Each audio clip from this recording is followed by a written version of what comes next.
Alexa TV presents in 3, 2, 1. Dateline Schools with your host, Terry Harrington.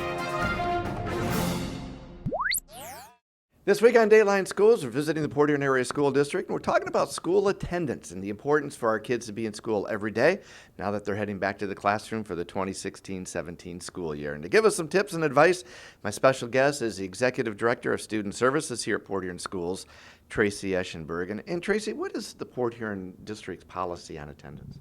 Well, we have a different policy for our elementary and our secondary students.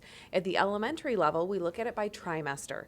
So we have an absence limit of 5 absences per trimester, and at that point, if a student reaches that, we send a letter home just to notify parents, let them know where they stand in that attendance. And then when we get to 8 absences, we take a look at sending another letter and scheduling a meeting and looking at how we can support that family to help improve attendance. We always try to avoid getting to that point where we have to involve the truancy officer and making any type of referrals, but if we get to that point where we're seeing some chronic absence issues, then that's the next step, is we do refer to the county truancy officer. At the secondary level, we look at it by semester, and our limits at that point at 8 absences in a semester, we send that first notification letter, and at 12 absences, the second letter is sent along with an attendance probationary contract, a meeting with the family, and then if it continues to be an issue, we look at involving truancy at that point.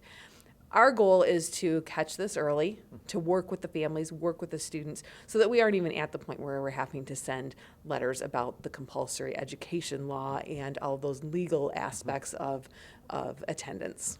And my guess is, too, we all know kids get sick, the flu, cold, whatever it is, a doctor's appointment, that. So there is some wiggle room, but we just don't want it to be excessive, right?